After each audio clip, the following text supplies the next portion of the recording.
All right. What's up, guys? Mac Dad Gaming back at it for the fourth episode here as we really get into. Already want to start automating the village a little bit, right? But first things first, I want to apologize for the first few videos there. The audio was definitely a little choppy. After some testing here, I think I finally got it figured out. 100% was doing a rookie move. I honestly don't like wearing headphones and playing with headphones very often. However, that was very stupid because, of course, while I was trying to record the game's audio and the microphone with me talking and also listening to the game's audio myself, of course, it would pick up a little bit when I was talking, even more. So it's like you're getting double the audio. So 100% a rookie move on my end, but, we'll take that on the chin and keep moving here. So things should be a lot clearer and a lot better moving forward. So you guys should be able to hear the game slightly in the background with my voice, and things should be pretty clear. So anyway, like I mentioned, let's get into really starting to automate this overall village. So what I was going to show you guys is the easiest way to unlock the food storage. Is actually going to take your copper hoe here, and what I like to do to, again, create some realism for most homes. So, for example, I know these two houses are more than likely going to stay put. So I'm going to build a couple little tiny fields here. Like, I'd like to think back in the medieval days, everyone is going to have a small field right outside their house, right? Now, I'm not going to actually end up really planting anything here, but if you build a field and you come on through and just start grubbing it up. Honestly, this first little field here. Alright, not quite yet, but let me do another one. I only need 5 skill points towards farming to unlock the food storage, so that shouldn't be too difficult to accomplish here. I'm going to make... So the only thing that's also annoying about the game, but I guess I can kind of see why they did it, was... you have to and can only place your fields and your orchards, north to south and east to west, right? So it sucks a little bit because like if you want to have it like lined up with your buildings or your roads, you gotta sometimes start with the fields and then build those things around it. I think it's sometimes a little challenging, but you can usually make it work. So let's just see if I unlock it. Doing that. I'm really surprised. How far away am I? Come on, usually I unlock it by now. 4.8 out of 5. Ridiculous. So, just for fun, let's just make one more one here. Do a pretty decent size one. No, same size. But this should do it. There we go. Just for good measure, let's do all of them real quick. So, food storage level 3. Pull up your hammer. Open up the selection here, and we're going to destroy that field. Get that out of here. All right, now we have the food storage unlocked, which is super important. And again, trying to think at a whole where I'm going to want to have a lot of these buildings. So when you really zoom out here, this whole area is really where I want the majority of my village to be. I want to build it around, and make sure there's other roads per se, and having some more houses along the beaches. Like I like to try and make it realistic to where my villagers are going to be close to their jobs. So obviously I'm going to have probably another 1 or 2 houses get built over in that area for my woodcutters. And then I am going to want to have people do some mining in the future, and obviously the excavation sheds, which I am going to build over in this location because, again, I just think that makes more sense to have the excavation shed near the mines, right? So that means that I'm going to want to have a couple other houses over in this area for sure, that's where my, miners are going to essentially be living, so that they can just like walk right over here, then boom, bang, boom. Up on the hill here, it honestly doesn't look awful because I know just looking at this, I'm probably going to go pretty crazy at some point here. Actually, just coming right up this hill, there's a road right here, though. That's going to throw it off a little bit, but I'm more than likely going to be able to turn a lot of this area into farmland for sure, because you can definitely do the farms, like on a hill here, like at an angle. The only thing that sucks again is that north to south and east to west situation. It's gonna be a little challenging here, but like you can do a field like all throughout here. Another quick little tip for you guys: if you want to clear out some brush and some rocks, just place a field down just like that. And then when you come back in here and delete it, now you just kind of cleaned up this whole little area. So just a little cheat code to like clean up all this stuff. Like even right here, you can kind of see like all these bushes and these rocks. If I turn around, like boom, they're all gone. And then you delete it and they stay gone. So just a nice little easy way to clean up some extra shrubs and brush, things like that. But anyway, my whole point was, yeah, I'm gonna probably want to end up having some houses up along here too for my my farmers at some point. And these are the types of houses that I'm gonna end up probably having to build, like this at an angle and on the wood frame versus the stone frame. But again, not a big deal at all, and it'll definitely come out looking pretty good. But the whole point of kind of trying to zoom out here is I'm thinking, the middle of the whole overall village is going to be essentially like right here. You got your wood building, you got your mine, and then I might even throw some other little things off to the side over there as well. So I'm going to consider this point kind of my middle ground. And for the level 1 food storage and resource storage, I forgot how to call it, but I think it's called like the remote storage thing. Like when you go to the customized game, yeah, the remote storage access.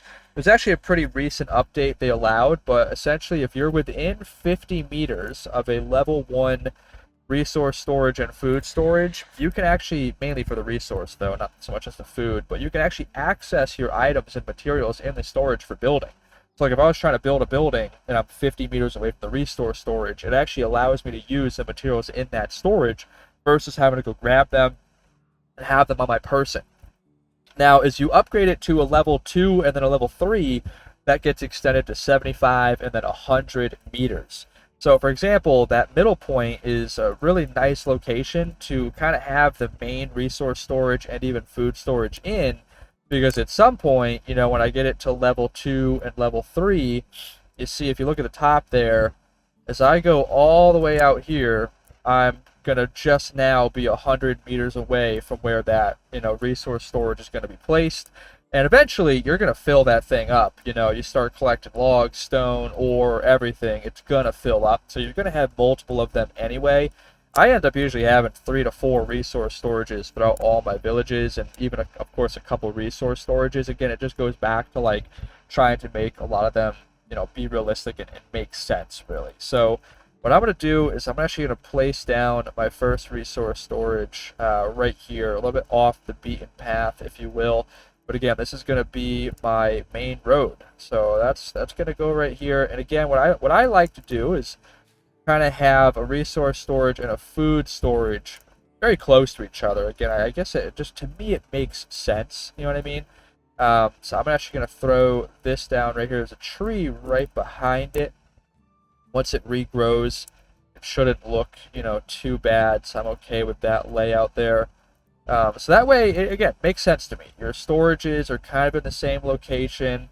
Right off the main road here. I think that'll look really nice. So let's get these built up here. Let's go and collect some rock.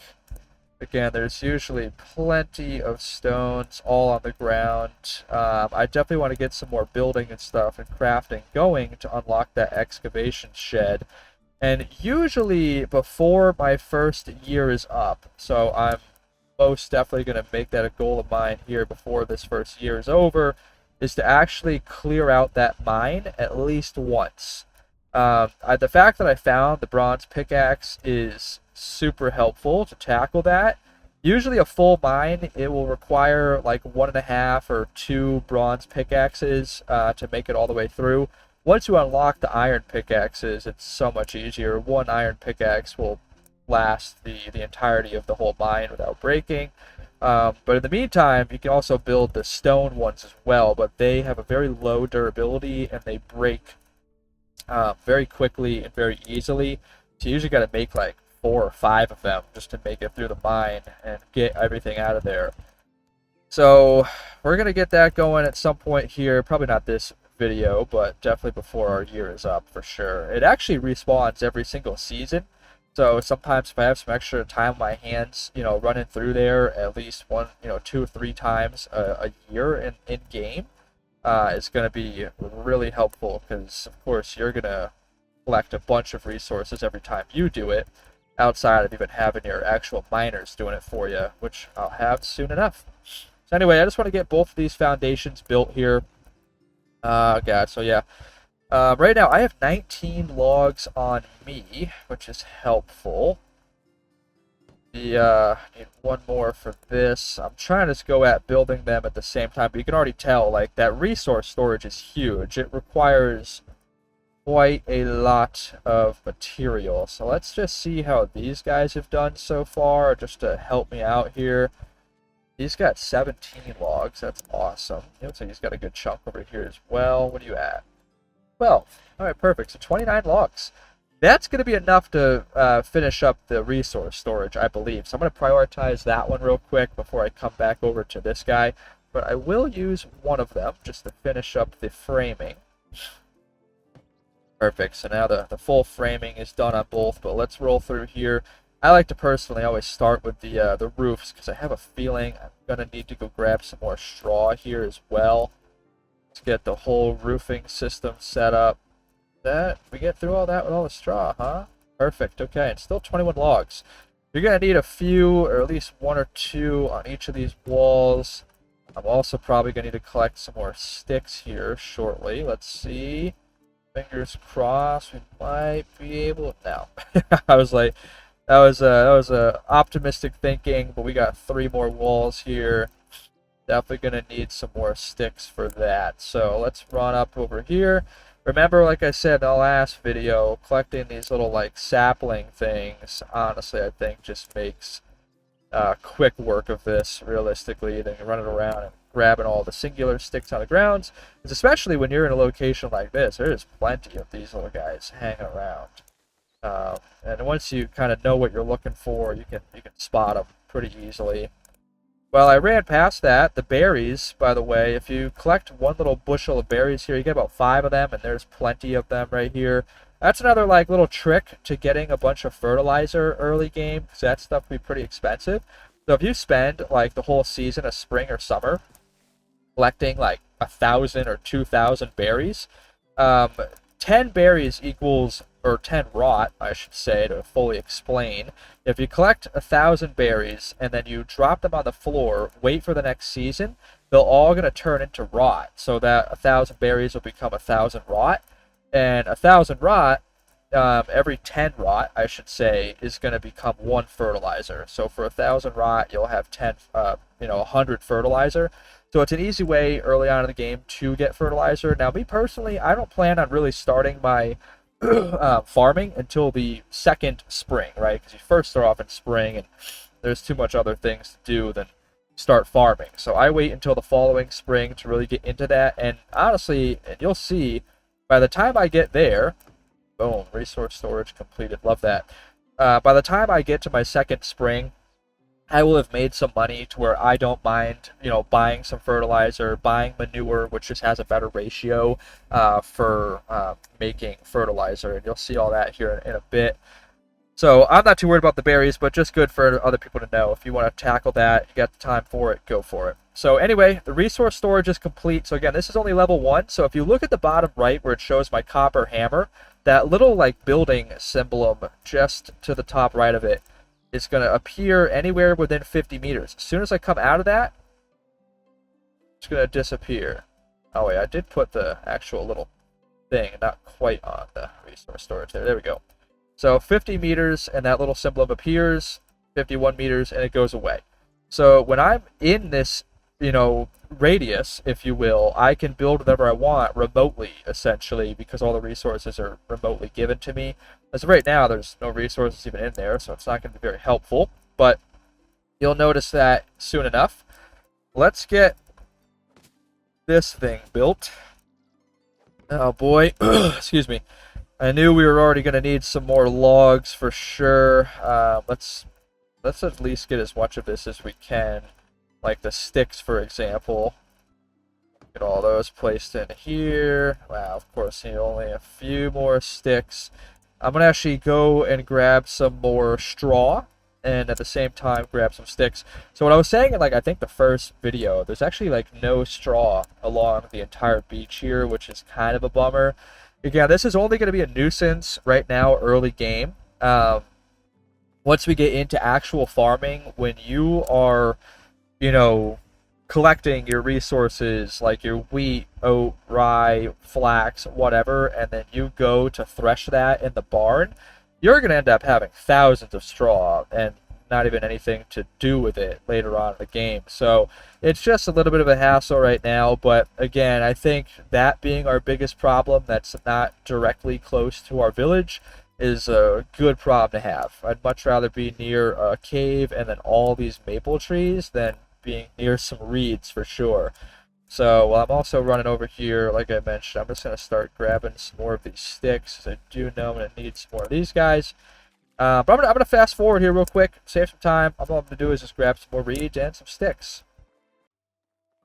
Alrighty. Coming back up on the village here. I got another 200 plus straw, some more sticks on me while I was kind of making my way back. That way I should be good for a little bit here. Yeah, collecting straw from reeds is a tedious job early game, but hey man, it is the journey, not the destination. It is a fun, peaceful game, and you know, it's really rewarding, you know, later on when you get into the game and things are so much more automated. It's honestly very fun, very fun. So let's get this rocking and rolling. So if you notice now, so if I look at this, we only had like 2 logs or no logs before. So now that the resource storage is built, our guys no longer put things in their own personal like woodshed, right? So if I go back over here, there might be a couple of them, I think, before I had the woodshed built, or the resource storage built, sorry. But now everything that they produce is going to automatically get placed into that resource storage, which is, again, so much more helpful. So yeah, they each probably only had a couple logs here before that resource storage was built. So 6 of them right there, and then there was already 15 in the actual storage. So super helpful, right? Now it all gets automatically placed in there. Same with like the firewood, right? Remember how I had to put firewood in their homes? If I place firewood in the resource storage, now they'll be able to kind of come grab it themselves when they need it. So you kind of see the expectation here of what we're doing, starting to get everything a lot more automated. So there's just less stuff that we have to do. So now you're going to see I'm placing, there's my last log that I had on me, but now I can pull the logs directly from the resource storage to actually get the rest of these items placed and built in here. Again, just a massive time saver in total. Wait, missing one thing? Oh, there it is. God, these freaking walls, man. 4 logs, that whole wall. Big, big situation. All right, perfect. So now the food storage is complete. So again, like I mentioned earlier, I can now start putting food and water and everything in here, so that way when I start building more houses and bringing on new villagers, I don't have to go and do it manually and place it all into their homes. So to honestly get that started, what I'm going to do is actually run into their houses real quick. They're gonna hate me for a minute, but it's just going to keep things organized now moving forward to where I don't really need to worry about it. See, before they get pissed off, let's get these out of here. Dried meat, firewood. They've been burning through some of that firewood already. Alright, no one's pissed yet. This is good, this is good. Scurry on over here and get this done before they start screaming. Alright, we'll handle the food storage first. So yeah, now it's just, like I said, so much easier. Everything you come by, you place in here. It also really helps too, because if you remember at the change of the season, I was talking about all this meat, right? So now the 265 meat has dropped down to a condition of only, sorry about that.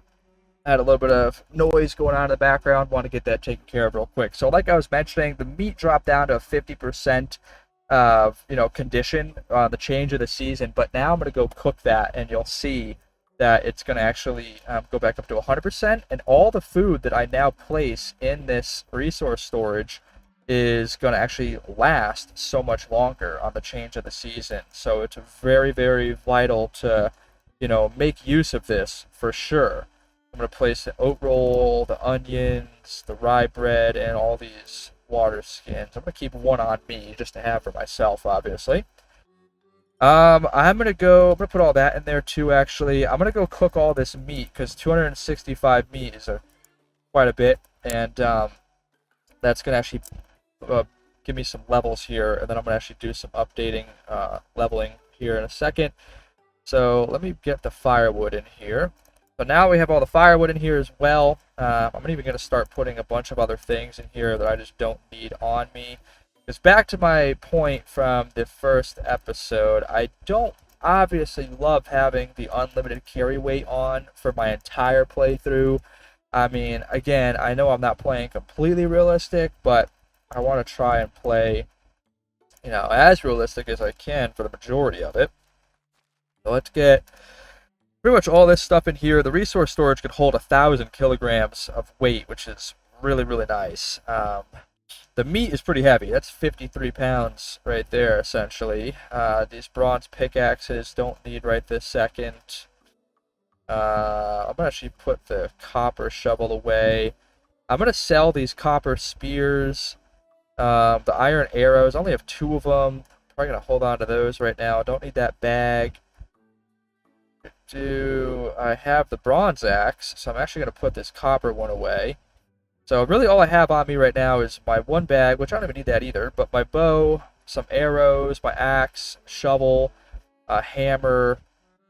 I'm only going to need 1 copper knife as well. Let's actually put that one away. So bringing some stuff down. Let me go cook that meat real quick, and let me get my little hotkeys here set back up. I like to have a bow at number 1, axe number 2, hammer number 3, and my shovel number 4, and then other things as needed kind of usually finish off the last ones there. Later on in the game, you can actually build some weapons, like an actual battle axe or a sword and things like that for when you really want to go take out some bandits. And I usually put that later on there as well. But the bow always right there to go, axe right there ready to go, and then of course my hammer. I really love having that. So I'm just going to use this guy's house actually, because I don't have a kitchen right now, so I'm just going to use his little fireplace to cook up all this meat. So see how it takes 5 seconds right there? If I didn't have fast crafting on, that would be 3, 4, 5 seconds times 265 times. I'm not going to do the math on that, but you could tell where we're going. That would be a lot of sitting around and waiting, and I just think that's absolutely crazy. No thank you. So that guy I was right. That just leveled me up a lot on my production, and I unlocked some more buildings. There's the workshop. That is definitely something we're going to want here soon. That's how we'll actually make, more buckets and eventually bottles out of clay. But let's run in here and let's place pretty much all of this. But look at that roasted meat. Now the condition's back up to 100%, by the way. So it's kind of an easier way to help things prolong. If you just leave it uncooked for a while and then you go in and cook it, it kind of just brings it back to life. I don't know if that's super realistic, but definitely something I found in the game here. So I'm going to put pretty much all of it except for 10 pieces. I'm going to keep those on me just because I actually need to eat a little bit right now myself. Let's do that here. Perfect. So I think what I'm going to do to finish up this episode, again, I'm really trying to keep them pretty short, around the 30-minute mark. I know the first one was 45 minutes long, pretty crazy. I don't really want to have videos set up like that, and this is just fun for me to get into and play with the time that I have. So what I'm actually going to do before I finish up this episode is head to sleep. I want to get this sleep and night over with here, this day over with, and then first thing in the morning, I'm going to actually trek right over to Clonica. I want to sell some things, all the stuff that I stole from Piastovia on day 1. I'm going to go and get rid of those. Plus some of these other things that I found, like the apple juice, cherry wine, mead. Worth a good chunk of change right there, so definitely want to go get some more money on me. Always nice to have money. You actually do need money for certain things, like if I want to build fences, whenever I'm eventually allowed to, like these ones, you have to actually buy essentially the blueprints for it if you want to look at it like that. And I mean, these are pretty, tier 1 things, so 250 bucks, not too crazy, but eventually things cost a couple thousand sometimes to unlock. and you just want to make sure you always have the money on hand to do that.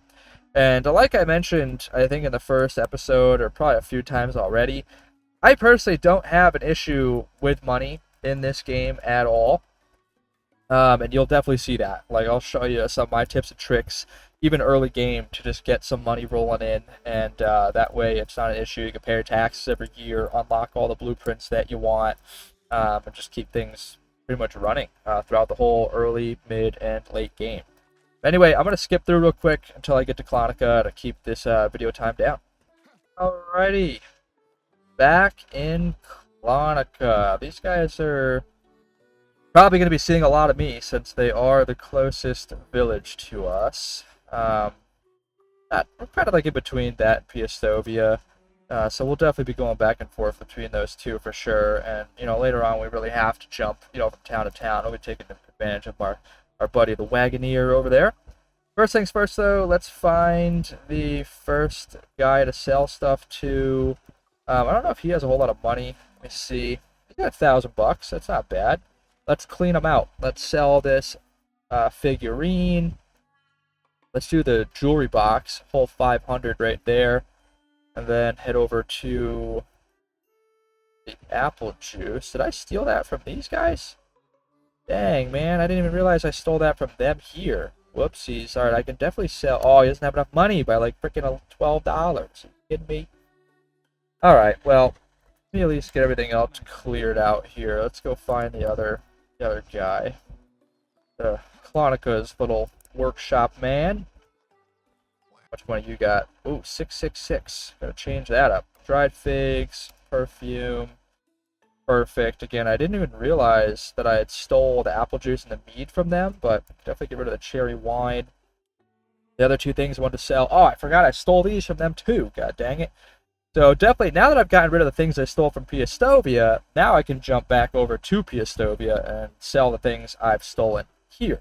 Copper spears are 100 gold a piece, so $200 right there, and then another 100 and about 35 just between the mead and the apple juice. So that'll be nice to sell off for sure. But anyway, real quick, while I'm right here next to Brat Mula, talking bee. I'm going to talk to her next episode, and we're going to pretty much start doing some questing, because I know for sure that in order to start recruiting some more villagers, I'm going to need to get that Dynasty reputation up. They do require it to be up, further the more people you start to recruit. So next episode, we're going to get right into that. We're going to tackle some missions to finish off the summer season, and that way we can hopefully recruit some more people come fall and really start putting this village together. But again, guys, thank you so much for watching MacDad Games, and for the 5 of you that have actually sat through this video and the whole series so far. Again, I want to apologize for the low quality audio in those first few videos. Very choppy, and I'm really hoping that it's been solved and definitely sounding a lot better from this video and on. So thank you guys again. I'll see you next time.